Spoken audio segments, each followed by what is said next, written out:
அனைத்து அரசியல் கட்சி தலைவர்களும் பொதுநல அமைப்புகளுடைய பிரதிநிதிகளும் அவரவர்கள் இயக்கத்தின் அமைப்பின் சார்பில் தோழர் நல்லகண்ணு அவர்களை பற்றியான கருத்துக்களை பதிவு செய்திருக்கிறார்கள். அவர்கள் அனைவருக்கும் கட்சியின் சார்பில் இதயபூர்வமான நன்றியை தெரிவித்துக் கொள்கிறோம். தோழர் நல்லகண்ணு அவர்களை பற்றி இன்று தமிழ்நாடே பல கோணங்களிலே பேசிக் கொண்டிருக்கிறது. அவர் திருநெல்வேலி மாவட்டம், ஒன்றுபட்டு திருநெல்வேலி மாவட்டம் ஸ்ரீ வைகுண்டம் என்று சொல்லக்கூடிய ஒரு கிராமப்புற பகுதியிலே பிறந்தவர். அவர் ஒன்றும் ஏழை கூலி தொழிலாளிகளுடைய குடும்பத்திலே அவர் பிறக்கவில்லை. ஒரு விவசாய குடும்பத்திலே, அதிலும் ஒரு மத்தியதர விவசாய குடும்பத்திலே, அதிலும் இன்னும் துல்லியமாக போனால் கொஞ்சம் உயர் மத்தியதர விவசாய குடும்பத்தில் பிறந்தவர் தான். அவர் குடும்பத்திற்கென்று அந்த பகுதியிலே ஒரு பெருமை இருக்கு. நீலகோலான் வைத்திருக்கக்கூடிய ஒரு குடும்பத்திலே பிறந்தவர் தான். காரனேஷன் பள்ளி என்று சொல்லக்கூடிய ஒரு பள்ளியில், அரசு பள்ளியிலே அவர் படித்தவர். படித்துக் கொண்டிருந்த போது இந்த ஆசிரியர்களுக்கு என்று ஒரு முக்கியத்துவத்தை நல்லகனுடைய வாழ்க்கை வெளிப்படுத்து சு. பரமேசன் செட்டியார் என்று சொல்லக்கூடிய ஒரு ஆசிரியர். அவர் இந்திய ஆசிரியர், அவர் தமிழ் ஆசிரியர் அல்ல, அல்லது நேர பாட ஆசிரியர் அல்ல, இந்திய ஆசிரியர். ஆனால் இந்தியை மாணவர்களுக்கு சொல்லிக் கொடுத்ததோடு சேர்த்து கம்யூனிஸ்ட் கருத்துக்களை அந்த காலத்தில் முதல்ல நல்லகண்ணுடைய காதலில் போற்றவர் அவருடைய ஆசிரியர். அதிலும் பள்ளிக்கூடம் காரல் மார்க்ஸை பற்றி, சோவியத் யூனியனை பற்றி, சோவியத் யூனியன் நடைபெற்ற புரட்சியை பற்றி, இன்னும் வரிசையாக சொல்ல வேண்டும் என்றால் என்னென்ன புத்தகங்களை அந்த சு. பரமேசன் செட்டியார் என்னிடத்திலே கொடுத்தார், படிக்க சொன்னார், என்னென்ன விஷயங்களை தனிப்பட்ட முறைகளை கருத்து பரிமாற்றத்தின் போது எங்களிடத்திலே அந்த பள்ளி மாணவனாக இருந்த போது சொன்னார் என்பதையெல்லாம் கூட இந்த ஈரோடு கட்சி அலுவலகத்திலே இரவு நேரங்களிலே அவர் விவசாய தொழிலாளர் சங்கத்தினுடைய கூட்டங்களுக்கு வந்தபோது அந்த கூட்டங்களை முடித்துவிட்டு ஒரு பாயை போட்டு கட்சி அலுவலகத்திலே தான் படுத்திருப்பார். அப்போது எங்களிடத்திலே கதையாக அந்த காலத்து விஷயங்களை எல்லாம் நாங்கள் திருவி கேட்டபோது எடுத்து சொல்லியிருக்கிறார். அதெல்லாம் இப்போது அவர் இறந்த பிறகு பல இதழ்களில் அந்த செய்திகள் வெளிவருவதை நாம் பார்க்கிறோம். ஆனால் அவர் எப்படி பள்ளி பருவத்திலே அந்த மாதிரி இருந்தார்களோ அதுபோன்று பள்ளி பருவத்திலே நாங்கள் இயக்கங்களிலே வந்தபோது அந்த பருவத்திலே இவரது வரலாற்றை அவர் வாய் மூலமாக கேட்டு அறிந்து கொள்கிற வாய்ப்பு எங்களுக்கெல்லாம் கிடைத்தது, மாணவர் இயக்கத்திலே இருந்த காரணத்தால். அதுபோல படித்து முடித்து இன்னும் சில பேர் என்ன நினைக்கிறார்கள் என்றால், அவர் பல ஆண்டுகள் விவசாய தொழிலாளர் சங்கத்தினுடைய தலைவராகத்தான் இருந்தார். அவர் கட்சியினுடைய தலைவர்கள் ஒருவராக விளங்கினாலும் அவருக்கு ஒதுக்கப்பட்ட வேலை அல்லது அவராக பார்த்து எடுத்துக்கொண்ட வேலை விவசாய தொழிலாளர்களுக்கான தலைவராக இருந்தார். இன்னொன்று பார்ப்பதற்கு ரொம்ப எளிமையாக கிராமப்புறத்து மனிதராக தோன்றுகிறார். இன்னொன்று அவர் அதிர்ந்து பேச மாட்டார். ஆகவே இது போன்ற விஷயங்கள் கொஞ்சம் கூச்ச சுபாவமும் உள்ளவர். அவர் பேசுகிற போதே சின்ன பையனாக இருந்தாலும் அவரிடத்திலே கொஞ்சம் கவனத்தோடு மரியாதையோடு வேறு மாதிரி தான் அவர் அணுகுமுறை இருக்கும். ஒரு தலைவர் போல அவரது அணுகுமுறை, நடை, அவரது உடை, அவரது பாவனை, அவரது உரையாடல், அதுபோல தலைவர் போல இந்த காலத்திலும் இருந்ததில்லை. இந்த ஒரு சின்ன பையன், ஒரு 10 வயசு 20 வயசு பையன் கூட அவரிடத்துல பேசுகிற போது ஒருவேளை யாருக்கு தெரியாமல் பேசினால் ஒரு அரை மணி நேரம் எடுத்து வந்தவர் இவர் பெரிய தலைவர் என்று சொன்னால் அந்த பையன் கூட நம்ப மாட்டான். ஏனென்றால் அப்படித்தான் அவர் பேசுவார். அவர் உரையாடல் அமைப்பு சின்ன பையனையும் சரி சமமாக பாவித்து பேசுகிற பாங்கு பண்பு அவருக்கு பிறவி பண்பாக இருந்தது. இது போன்ற காரணங்களால் அவர் படிப்பை பற்றி பலருக்கும் தெரியாது, பலரும் அதை உணர முடியாது. அவர் பள்ளியை படித்து முடித்தவர்கள் திருநெல்வேலியிலே இருக்கிற இந்து கல்லூரியிலே அவர் இன்டர்மீடியட், அந்த காலத்தில் 2 ஆண்டு காலம் இன்டர்மீடியட் என்று இருந்ததல்லவா கல்லூரியிலே, அந்த இன்டர்மீடியட்டையும் முடித்தார். முடித்து BOL bachelor of oriental language என்று சொல்லக்கூடிய அந்த BOL என்ற பட்டப்படிப்பிலே சேர்ந்தார். அது சேர்ந்து 2 ஆண்டு காலம் படித்துக் கொண்டிருந்த போதுதான் ஏராளமான இயக்கங்களிலே பங்கேற்றார். இன்னொன்று பள்ளி மாணவனாக இருந்த காலத்தில் இந்த ஸ்ரீவைகுண்டத்திற்கு வ.உ.சி. வந்திருக்கிறார். வ.உ. சிதம்பரம் பிள்ளை வந்திருக்கிறார். அவர் உரையாற்ற இருக்கிறார். அந்த உரையை அரைக்கால் அவசரப்பட்ட சின்ன மாணவனாக இருந்து கேட்கிற வாய்ப்பு நல்லகண்ணுக்கு இருந்திருக்கிறது. நேரடியாக வ.உ.சி.யின் உரையை கேட்டார். முத்துரங்க முதலியாருடைய உரையை கேட்டார். பசும்பன் முத்துராமலிங்க தேவரின் உரையை கேட்டார். திரிகூட சுந்தரம் பிள்ளையின் உரையை கேட்டார். இந்த உரைகள் எல்லாம் ஸ்ரீவைகுண்டத்திலே நிகழ்த்தப்பட்ட உரைகள். அந்த உரைகளை எல்லாம் சின்னஞ்சிறு வயதிலிருந்து கேட்டு கேட்டு கேட்டு அந்த சுதந்திர போராட்ட உணர்ச்சிக்கு ஆட்பட்டார். ஆனால் அவர் சுதந்திரம் கிடைக்கிற போது அவருக்கு வயது 22 தான். 22 தான் அவருக்கு. 1925 பிறக்கிறார். 47 சுதந்திரம். 22 வயது தான். ஆனால் அந்த 1937 அவருக்கு என்ன வயது? 12 வயது. அப்போது ராஜாஜி தலைமையிலே ஒரு சட்டமன்றம் உருவாகிட்டு அல்லவா? 1937 சட்டமன்ற தேர்தல் நடந்தது அல்லவா?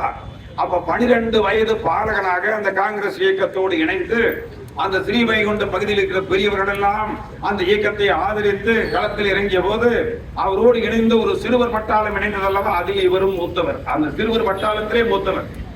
அந்த இளைஞர்களை எல்லாம் வழிநடத்தி சென்றவர். 1937 அதுக்கு பிறகு 10 ஆண்டு காலம் கழித்து சுதந்திரம் கிடைக்கிறது. அதற்கு பிறகு 1948 இந்திய கம்யூனிஸ்ட் கட்சி தடை செய்யப்படுகிறது. 48 தடை செய்யப்பட்ட காலத்தில் இவர் தலைமறைவாக இருந்தால், தலைமறைவாக இருக்கிற போதுதான் கைது செய்யப்பட்டார். கைது செய்யப்பட்டு 15 ஆண்டு காலம் இவருக்கு சிறை தண்டனை கிடைக்கிறது. அப்போ அந்த நேரத்தில் தான் அவருக்கு சித்திரவதை எல்லாம் நிறைய நடக்கிறதெல்லாம் நீங்கள் கேள்விப்பட்டதெல்லாம் அந்த நேரத்தில் தான். 15 ஆண்டு காலம் சிறை. ஆனால் 8 ஆண்டு காலத்தில் அவர் வெளியே வருகிறார். 8 ஆண்டு காலம் சிறை கொட்டடிகளில் சித்திரவதை பட்டவர். இதெல்லாம் ஒரு பக்கம் இருந்தாலும் சின்னஞ்சிறு வயதிலே இருந்து புத்தக வாசிப்புக்கு வசப்பட்டவர்.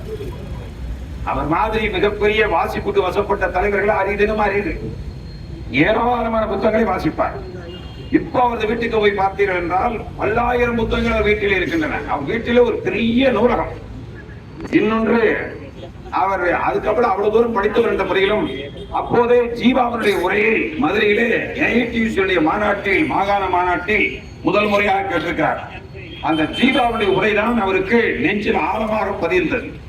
இன்னொன்று, தோமுசி ரகுநாதன் பெரிய மாபெரும் இலக்கியவாதி என்பது மட்டுமல்ல, ஆராய்ச்சியாளர், மிகப்பெரிய பொதுவுடைமை சிந்தனையாளர். நல்லகன் அவர்கள் படித்த அதே கல்லூரியிலே தோமுசி ரகுநாதன் படித்திருக்கிறார். படித்த காலத்தில் அவருக்கும் இவருக்கும் நெருக்கமான தொடர்பு இருந்திருக்கிறது. ரகுநாதன் பாரதியின் காலமும் கருத்தும் என்று சொல்லக்கூடிய நூலுக்காக சாகித்ய அகாடமி விருது பெற்றவர். பின்னாலே அந்த ரகுநாதனின் தொடர்பு இவரை ரொம்ப வலுவான கம்யூனிஸ்டாக உருவாக்கியது. இப்படி ஒரு பெரிய வரலாறு. அதற்கு பிறகுதான் கம்யூனிஸ்ட் இயற்கை ஆங்கிலத்திலே புலமை வாய்ந்தவர் நல்லகன். இது பலருக்கும் தெரியாது. ஆங்கிலத்தை நன்றாக வாசிக்க தெரிந்தவர், ஆங்கில புத்தகங்களை தெளிவாக படிக்க தெரிந்தவர். எவ்வளவு பெரிய ஆங்கில உரையாக இருந்தாலும் அத்தனையும் மொழிபெயர்ப்பு இல்லாமல் உணரத்தக்க முறையிலே ஆங்கிலத்தில் சற்று புலமை வாய்ந்தவர் தான். நான் இதையெல்லாம் சொல்வதற்கு காரணம், இதே ஈரோட்டில் 1987 கே. அப்பாஸ் என்று சொல்லக்கூடிய ஒரு ஆங்கிலத்திலே பிளிஸ் பத்திரிகை என்ற பத்திரிகை வந்ததல்லவா, அதனுடைய ஆசிரியர். இன்னும் பரிவலுக்கு சொல்ல வேண்டும், அந்த பாபி என்ற ஒரு திரைப்படம் வந்தது, புகழ்மிக்க திரைப்படம். அதனுடைய கதாசிரியர் இயக்குனர் இவர்தான், கே. அப்பாஸ். ஒரு பெரிய முற்போக்கான இடதுசாரி சிந்தனை உள்ள பெரிய எழுத்தாளர், இந்தியாவிலே ஆங்கில எழுத்தாளர். அவர் இறந்து விட்டார். 1987 இருக்கிறார். அப்போது ஈரோட்டில் நாங்கள் இதே பன்னீர்செல்வம் பக்கத்தில் இருக்கிற பூர்ணா ஹோட்டல் என்ற ஹோட்டல் இருந்தது. அதற்கு மேல சனாமி ஹால் என்ற ஒரு ஹால் இருந்தது. அதில் ஒரு கூட்டம் ஏற்பாடு செய்தோம். இதே போன்ற ஒரு பெரிய இரங்கல் கூட்டம்.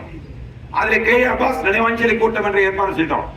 அதற்கு யாரை சிறப்பு விருந்தினராக அழைக்கலாம் என்று சிந்தித்த போது கடைசியிலே நல்லகன் அவர்களை அழைக்கலாம் என்ற அந்த கூட்டத்திலே, நானே ஏற்பாடு செய்த அந்த கூட்டத்திலே சொன்ன போது அத்தனை பேரும் ஒரு மாதிரியாக பார்த்தார்கள். ஏனென்றால் அப்போது அவர் விவசாய தொழிலாளர் சங்க தலைவர் தான். அவரை அனைவருக்கும் தெரியும். ஆனால் பிளிஸ் பத்திரிகையுடைய ஆசிரியர் கே. அப்பாஸ் ஆங்கில புலமைமிக்க பெரிய எழுத்தாளர்.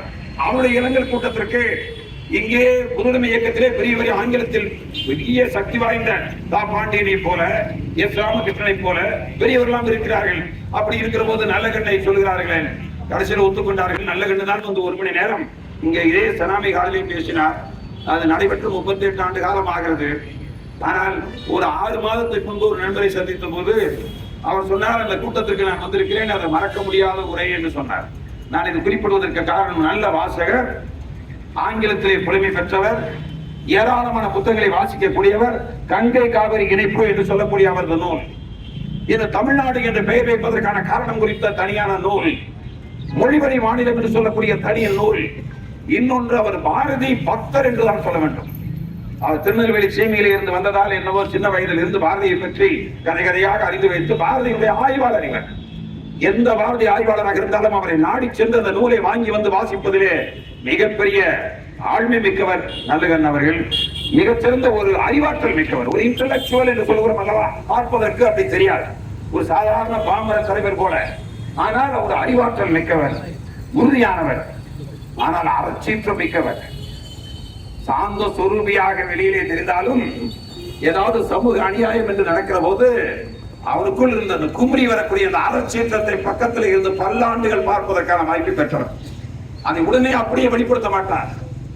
ஆனால் அவரது நடவடிக்கையில், முகத்தில், அவர் போகிற வேகத்தில், அங்கு காட்டுகிற ஆர்வத்தில் அது வெளிப்படும். மிகப்பெரிய அறச்சீற்றம். அதைத்தான் எனக்கு முன்னாலே பேசி ஒவ்வொருவரும் தங்களது கணிராவுத்தன் குணத்தில் நடந்தது ஒவ்வொன்றையும் சொன்னார்களே, அந்த அறச்சீற்றம் மிக்கவர். இன்னொன்று, அவர் கொள்கையில் அவர் உறுதியாக இருப்பார். அதில் ஒன்று சமரசம் எங்கும் கிடையாது. 4 பேர் பாராட்டி விட்டார்கள் என்பதற்காக இந்த கொள்கையிலே கொஞ்சமும் வலுவாமல், கொஞ்சமும் சமரசம் இல்லாமல், இன்னும் சொல்ல வேண்டும் என்றால் உறுதியாக இந்த கொள்கையில் இருந்து கொண்டே அனைவரையும் அன்பையும் பெறுவது என்பது அவரது அணுகுமுறையை பொறுத்தது, அவரது பண்பாட்டின் காரணம். ஆகவே அரசியலில் எதிரி என்பதால் அவரே எதிரி என்பதல்ல என்பது அவரது பண்பாடு. ஆகவே 80ஆம் ஆண்டு சென்னையிலே காமராஜர் அரங்கத்தில் அவரது 80ஆம் ஆண்டுக்காக ஒரு பெரிய நிகழ்வு நடந்த போது எல்லா அரசியல் தலைவரையும் வந்திருந்தார்கள். அந்த நிகழ்வில் அச்சில் அந்த அழைப்பதிலே இருக்கின்ற பெயர் அல்லாத ஒருவர் வந்திருந்தார். திடீரென்று நான் அந்த நிகழ்ச்சியில முன்னரசியிலே உட்கார்ந்து கொண்டு தொகுத்து வழங்கி கொண்டிருந்தேன். அவரது 80ஆம் ஆண்டு நிகழ்வு. திடீரென்று ஒருவர் வந்து விட்டார். நானும் திருப்பி அழைப்பதில் திருப்பி பார்க்கிறேன், அவருக்கு பெயரே இல்லை. அவர் நேரடியாக எங்களிடத்திலே வந்து அவரோடு வந்த ஒருவரின் இடத்திலே, இவர் வந்திருக்கிறார், நீங்கள் மேடையிலே அவர் வருவதும் சொல்ல வேண்டும் என்றார்.